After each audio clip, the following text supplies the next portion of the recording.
আসসালামু আলাইকুম, ইসমত মিলি স্বাগত জানাচ্ছি এনটিভির দুপুরের খবরে। ক্রাউন সিমেন্ট শিরোনাম দেখছিলেন, এবার পুরো খবর। প্রায় 23 ঘন্টা পর পুরোপুরি সচল হয়েছে রাজধানী ঢাকার মেট্রো রেল সেবা। গতকাল দুপুর 12:30টার দিকে ফার্মগেটে মেট্রো রেলের একটি পিলারের বিয়ারিং প্যাড খুলে পড়ায় সাময়িকভাবে মেট্রো চলাচল বন্ধ হয়ে যায়, যা পরবর্তীতে 2 দফায় আংশিকভাবে চালু হয়। মেট্রো সেবা চালু হলেও নিরাপত্তা নিয়ে উদ্বেগ তৈরি হয়েছে নগরবাসীর মধ্যে। এদিকে মেট্রো রেল ও দেশের সকল ফ্লাইওভারের বিয়ারিং প্যাডের গুণগত মান যাচাইয়ে হাইকোর্টে জনস্বার্থে একটি রিট দায়ের করেছেন সুপ্রিম কোর্টের একজন আইনজীবী। নাহিদ প্রিন্সের রিপোর্টে বিস্তারিত। রাজধানীর বুকে হঠাৎ ছন্দপতন। প্রায় একদিন মেট্রো রেল বন্ধ থাকায় ঢাকা ফিরে যায় তার চিরচেনা রূপে। তীব্র যানজটে নাকাল হন নগরবাসী। বিয়ারিং প্যাড দুর্ঘটনার কারণে প্রায় 23 ঘন্টা বন্ধ ছিল মেট্রো রেল। অবশেষে পরিষেবা সচল হলেও রাজধানীবাসীর দৈনন্দিন জীবন বিপর্যস্ত হয়ে পড়ে। মেট্রো রেল বন্ধ থাকায় সড়কে যানবাহনের চাপ কয়েকগুণ বেড়ে যায়, সৃষ্টি হয় সীমাহীন ভোগান্তি। কিছুটা আমার পরীক্ষার দিন আজকে দেরিতে পৌঁছেছি, অনেক ভিড়ও জ্যামও ছিল রাস্তায়। মারাত্মক অবস্থা, এরকম আগে দেখি নাই। কঠিন অবস্থা আর কি, মানুষ ঝুলা আসতেছে, কেউ উঠতেই পারতেছে না আর কি। না, এটা তো ভয়ের জায়গা। গতকালকে থেকে বাচ্চার মা বলতেছে যে আমরা তো তাহলে মেট্রো আর ব্যবহার করা যাবে না। বিকল্প না পেয়ে অনেকে হেঁটে গন্তব্যে যান, তবে সময়ের কাজ সময় মতো শেষ করা যায়নি। দুর্ভোগের চিত্র দেখা গেছে উত্তরা থেকে মতিঝিল পর্যন্ত প্রায় পুরো পথেই। মেট্রো রেলের উপর নির্ভরশীল লাখো মানুষ বিপাকে পড়েন। আজকে অন্য দিনের তুলনায় একটু বেশিই ছিল, মেট্রো অফ, দ্যাটস ওয়াই একটু হ্যাসেল হয়ে গেছে বেশি। এখন আজকে স্বস্তি লাগছে যে মেট্রোটা চলছে। এখন তো ঢাকা শহরে মেট্রো ছাড়া তো চলাই কষ্টকর হয়ে যায়। মেট্রো রেলের চলাচল অনেক বেশি, তো কাজে এই একদিন বা দুদিন বন্ধ থাকলে আমাদের সাধারণ জনগণের দুর্ভোগের সীমা থাকে না।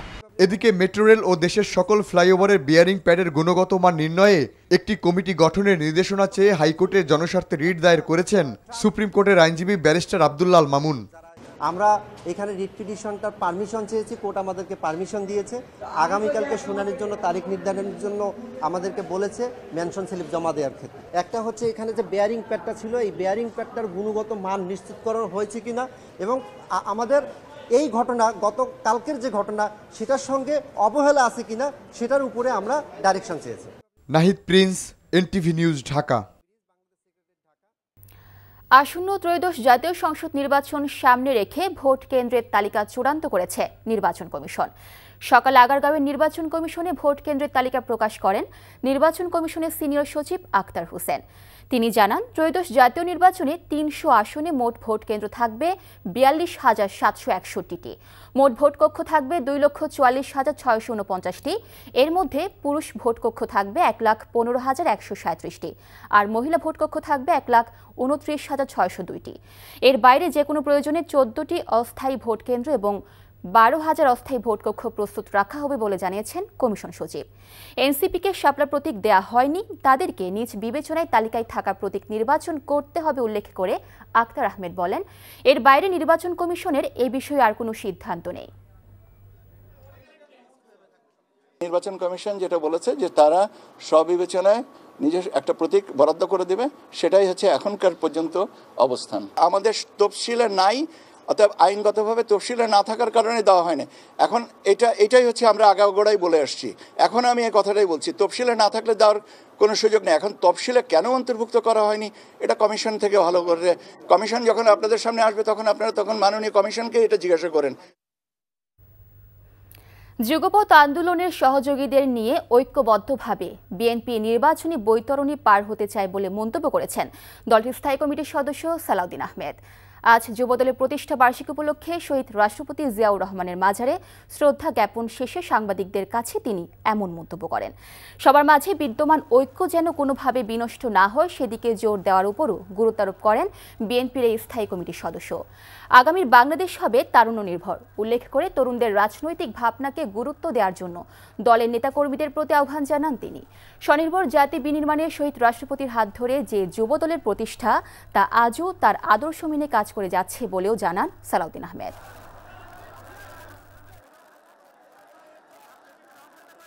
সকল যোগ্য প্রার্থীদের, একাধিক যোগ্য প্রার্থীদের সাথে আমরা কথা বলেছি, এটা তারই প্রক্রিয়ার একটি অংশ।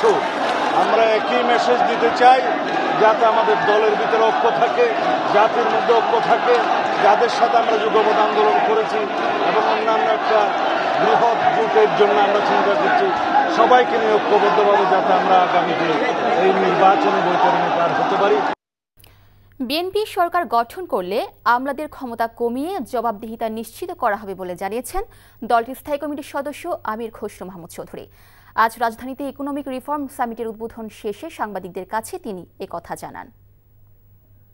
ব্যুরোক্রেসিকে চ্যালেঞ্জ করার জন্য বলেছেন, how do you do that?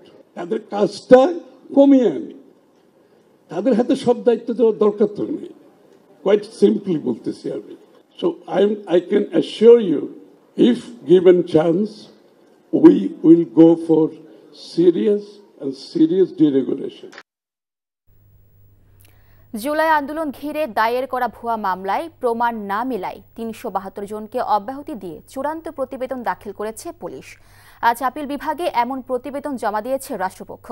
প্রতিবেদন উল্লেখ করা হয়, এরই মধ্যে ১০৯ জনকে অব্যাহতি দেওয়ার সুপারিশ করে অন্তর্বর্তীকালীন প্রতিবেদনও আদালতে পাঠিয়েছে পুলিশ।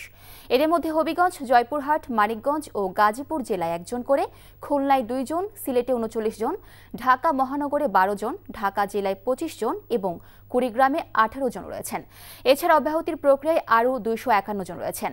তাদের মধ্যে ঢাকা জেলায় ৮৭ জন, ঢাকা মহানগরে ১১৮ জন, কুষ্টিয়ায় ২৪ জন, চাঁপাইনবাবগঞ্জে ৮ জন, চট্টগ্রাম ও মানিকগঞ্জে ২ জন করে, কক্সবাজারে ৫ জন, ঠাকুরগাঁওয়ে ৩ জন এবং কিশোরগঞ্জে ১ জনের অব্যাহতির প্রক্রিয়া চলমান রয়েছে। নদীতে ইলিশ ধরার উপর নিষেধাজ্ঞা থাকলেও তেমনটা কার্যকর হয়নি সাগরে। আর তাই সাগর থেকে ধারণার বেশি ইলিশ নিয়ে ফিরেছে ভোলা সহ উপকূলের জেলেরা। তবে বরফের অভাবে সেসব ইলিশ সংরক্ষণ করতে পারছেন না জেলেরা। ভোলা থেকে আফজল হোসেনের পাঠানো রিপোর্ট। ভোলার জেলেরা সাগর থেকে ধারণার চেয়েও বেশি ইলিশ নিয়ে ফিরেছে। সাগরে যাওয়ার সময় সাথে বরফ কম থাকায় এসব ইলিশ নষ্ট হওয়ার উপক্রম হয়েছে। তাই আগে যে ইলিশ প্রতি পিস ৮০০ টাকায় বিক্রি হতো, সেই ইলিশ এখন ৩ থেকে ৪০০ টাকায় বিক্রি হচ্ছে। কেজি 350, 400, 450, বড় 800, 900। জেলেরা একটু ২-৪ দিন আগে গেছে, এরা কিছু ভালো মাছ পাইছে, আর এখন যারা যাইতেছে এখন তারা টোটালি মাছ পাইতেছে না। সাম্রাজ মাছ মালিক সমিতির সভাপতি ঘটনার সত্যতা স্বীকার করে বলেন, ভরা মৌসুমে ইলিশ মাছ না পাওয়ায় নিষেধাজ্ঞার মাঝে সাগরে গিয়ে প্রচুর ইলিশ পায় জেলেরা। অবরোধে যারা গেছে 10 দিনে, এরা দেখা যায় 10,000, 15,000, 20,000 এই মিলও পাইছে, কেউ 5,000 পাইছে।